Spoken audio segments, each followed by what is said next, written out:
Dear viewers and followers, I want to make this video, Grand Rising.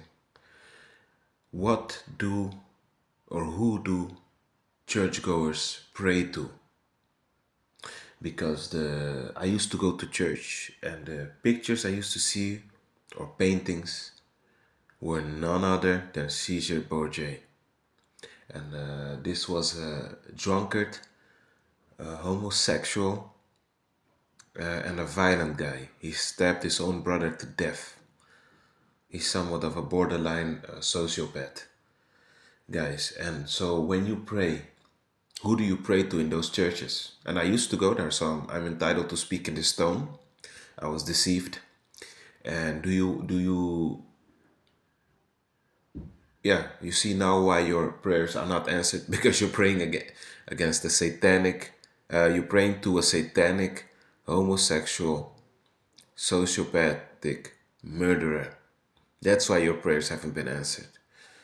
That's why churchgoers can go to church for 20, 30 years and nothing ever changes. Nothing changes but the weather. It's always the same thing, you know? Nothing happens for them. The church doesn't, how should I say, the church does not progress. It's only the pastor getting richer while you're sitting there in a chair, going, going on your knees, praying to a homosexual murderer.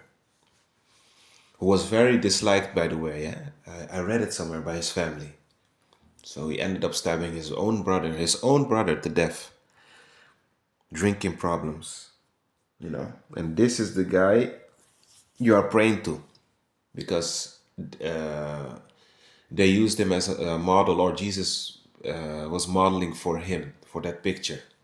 So you're praying to a satanic figure, and that's why nothing happens in these churchgoers' life. Nothing positive. You that doesn't go to church and work a 9-to-5 job, even have more going on than a churchgoer who goes there for years and years and years, but nothing ever happens in their life for the good. It's always the same thing, guys. And you cannot talk to them. Yesterday I was talking to them. You have to pray, you have to pray. I always think about pray. Pray to who? You know? Because you guys are praying all your life, just like I said in another video.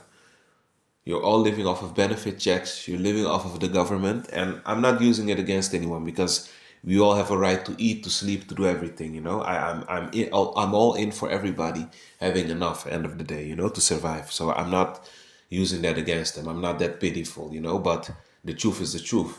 A God that would really, really love you and really be there for you would give you more than a disability check every month, which is very, very, very, how should I say it? It's very low income. Nowadays, you can almost do nothing. You can barely eat, pay your rent, and that's it. Nothing extras. So that's why I'm telling you guys, that's why nothing is happening for you churchgoers, you Christian churchgoers. You're praying to homosexual, drunkard and murderer, sociopath, psychopath even, I would dare say. So, yeah, you guys choose. I'm not going to pray to no Ceaser Borgia. I'm not going to no church. By the way, church, it's a well-known fact that witchcraft happens there also. And most of your pastors are narcissists, you know, with big, huge ego problems. And can I say something to you guys? The majority of pastors don't even believe. They are atheists, but they found out that this is an easy way to make money, because most people are gullible and sheep-like, you know. It's easy to influence the mind. Once you have influenced a person's mind who's not awake, who doesn't know who they are, you can manipulate them for offerings. Why do you think the pastor is the only one prospering in those churches? The rest is eating dust. And if they're not eating dust, they're definitely giving him even more money. That's even worse. If you're a churchgoer who earns a lot, you're giving, in your mind you feel you have to give even more. So you're being exploited even more. Guys, wake up. You're praying to a homosexual drunkard and a sociopath and a murderer. Wake up. Be at peace.